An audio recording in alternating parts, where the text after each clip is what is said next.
Hey beauties, welcome back to my channel. In today's video, I'm going to be reviewing some of the new makeup brushes by Chanel. These were released maybe by now a month or two ago, but for makeup brushes, that's still relatively recent. So I don't have all of the brushes, unfortunately, but I do have most of them. So I'm going to go through, show you each brush, give you my review, and then maybe a few tips and tricks as to how I would personally use it. I will admit I was sort of surprised whenever I heard that Chanel was coming out with new makeup brushes because I have been very happy with my old Chanel makeup brushes. I use these all the time. I love them. There's absolutely nothing wrong with these brushes and they really are great quality. I've had these for a very long time and I have put them through the ringer. The old brushes have the matte black handle and then the silver ferrule. I even have some really old Chanel brushes before that have the black handle and then the gold ferrule. So let me know down below in the comments if you're like me and you have held on to your brushes for what feels like an eternity. These eye brushes, they don't look pretty. They've been through hell and back, but they still do what they need to do. I mean, they're great quality brushes. As long as you take care of your brushes, you clean them properly, and you store them properly, they will last you a long time. And Chanel is known for quality. So the fact that I've had these for years and years, and these years just goes to show what you can expect with the Chanel makeup brushes. The new brushes don't have silver or gold, they are just completely black. Starting out with one of my favorite brushes that is a new launch. This was not a brush that they had previously. This is the Retractable Dual Tip Eye Contouring Brush. It is a definer and smudger. So as you can see, it has two sides that are each retractable. So it's very convenient, great for travel, great for touch-ups. You get two brushes for the price of one, and this does retail for $42, which is an incredible price point for two brushes. You see it has that nice, kind of sleek black handle with the little Chanel logo on there. And it's pretty thick. It's actually thicker than a traditional eyeshadow brush. It's not like a pen or pencil. It's maybe like a Sharpie, which can be nice because it gives you a little bit more control. I would say that this is not a brush for somebody who is beginning makeup. You can use this if you're just starting to get into makeup and eyeshadow, but it's not for beginners. It's not like the first brush you should buy. This is a little bit more advanced because it's for more details. The definer is nice because you can really carve out the crease to give you a nice kind of cut crease eyeshadow look. And then of course you can also smudge underneath the lower lash line. The other side is a little bit bigger and then it has the ability to be flat. So that would be best suited for whenever you're using cream eyeshadows. I would say that this is probably one of my favorite brushes that they came out with because it's so unique and I think it's such a great value to have two brushes for the price of one. You really can't beat it. And this brush is kind of maybe like the older, more advanced sister to this next brush that I'm going to talk about. This is another duo eyeshadow brush that's retractable, except this one is a blender and shader. So on one side, you have a little bit more of a fluffy tip, that would be your blender, and then on the other side, you have a little bit more of a flat kind of shader brush. And of course, both sides are retractable. I would say this is the perfect brush for somebody who is just starting to get into makeup or play around with eyeshadow. I always kind of say that you really only need a flat and a fluffy. So this also retails for $42. So excellent price point for two brushes. And this would be something that's perfect for travel. The fluffy brush is great for using for a transition shade, for buffing out the crease, for blending everything together once you've laid down any of the eyeshadows that you're going to use. And then of course the flat brush, or the flatter side, is great for maybe a pop of color, applying cream shadow to the lid. You can, because it's a little bit flatter, you can carve out the crease a little bit if you want to, or just kind of pat and deepen up that outer V area of the eye. If you only need one eyeshadow brush and you are a basic lady who just wants bare minimum, this is an awesome product. If you want to get, a little bit more advanced, then I would say use the other one as well. The two brushes that are actually for, this is a great little duo.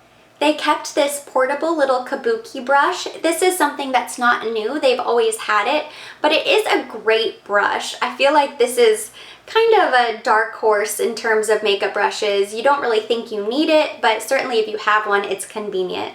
This retails for $50. It's great for touch-ups, for powders, bronzers. It's definitely too big for applying blush, but it's great for all over color. It's nice because the handle is so small and short. You can really get a lot of control and you can apply your powders very quickly. This is also best for like powder foundation. The Tint Ultra to New powder would be perfect for this. Next, I want to talk about some of the other new powder brushes. So they do have another blush brush. This is the old one. As you can tell, it has the silver.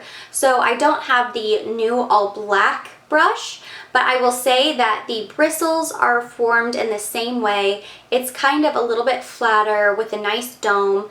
It fits perfectly on the apples of the cheeks. Of course, you can use it on the side to contour as well. I love this blush brush, and the new one is just as great. It just doesn't have the silver. It's all black. They also came out with a small powder brush that I don't have on hand, but I have something very similar just to show you.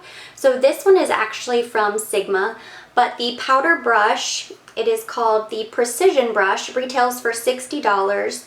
The blush brush retails for $50. But this is very similar to what it looks like. It's just kind of a tapered powder brush. I use this one to apply my highlighter to the tops of the cheeks, bridge of the nose, ball of the nose, etc. And I think that's probably the best purpose for the new Precision powder brush. I do, however, have the new contour brush, which is very different from the old contour brush. I mean, what a difference. I really like this old contour brush, but I can't say that I use it very regularly because look at it, it's huge. I mean, it's great that it's big and fluffy because it's very fast, but I would say this is something that's better for bronzing, not really meant for contouring. So as much as I love having this, I don't pick it up that often because if I'm going to bronze or contour, I prefer to have a little bit more control. And that is really the purpose of having a smaller brush head. The bristles are a little bit more compact. It has that nice angle so you can really get into like the contours of the face. You can carve out the cheeks. This was a brush that Chanel really needed to have and add to their arsenal. I think every makeup artist should have one of these brushes. Even if you're not a makeup artist, you just like makeup, this is something that I would recommend having in your kit. Again, you can use it to really go underneath the eye, carve out the cheeks. It's just a great little face brush that helps you get details of the face. Next up is the foundation brush, which there are two foundation brushes that look very similar to the old foundation brushes. In fact, I would argue that they are exactly the same except for the packaging. So if you own these, you certainly don't need to go out and buy these. These will work just fine. But they're basically the same, a few differences. This foundation brush I personally like to use for concealer. It's going to be a more medium to full coverage application. It's got synthetic fiber so it won't steal your product, which is really nice. But if you're using a heavier foundation and you want a lighter coverage, this probably isn't the best brush for you. On the other hand, if you're using a more light buildable foundation and you want to get the most out of it in terms of coverage, this is a great brush for you. The next brush is this fluid powder foundation brush. So this is more of a medium coverage brush and it can also be used for powders. So if you want to have a very full coverage powder foundation, this would be a good brush to apply versus this brush, which is good for buffing. This is still going to diffuse the product so you don't get as much coverage out of a powder foundation. With this brush, you'll get more coverage. And of course, you can also use it for liquids and creams. You can just kind of buff it into the skin and then you can stipple so that you don't have any sort of lines and it just makes the foundation a little bit more even. Personally, I like this brush. I don't love it. I usually use a flat top Kabuki that has a little bit longer bristles. It's a little bit faster. But for somebody who likes a Kabuki brush and you love Chanel, this would be a great brush to have for you. Going back to eyes now, there's another duo retractable brush for eyes, and this one is for brows. So this is the Definer Groomer. This is a new brush. In the past, they had just a brow brush to apply product, but it didn't have a spoolie on the other side. So this is really nice and convenient that you have the two-in-one. This side is great for applying product, whether it be a pomade or a powder, and then you can groom and just blend everything together with the groomer or the spoolie side. Even if you're somebody who prefers a brow pencil, like a Brow Wiz or a brow definer, or even the Chanel brow pencils, you can use this side to apply concealer underneath to really clean up and give you that perfect edge. You can also use it for just like a little highlight underneath the brow bone, so you don't necessarily have to use this for product if you personally don't already use powders. One of the most unexpected brushes that I would say that comes with the new collection is the eyeliner brush, which seems a little bit strange. What's so unexpected about an eyeliner brush? But it's a little bit thicker than I would personally like to use. I think for somebody who is a beautiful makeup artist, they're used to working with liquids and creams.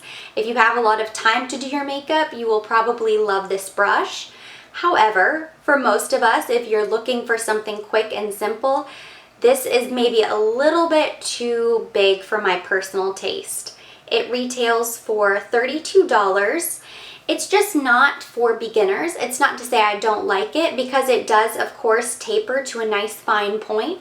But I think unless you're going for a very bold painted eyeliner, this probably is going to be a little bit too large for you.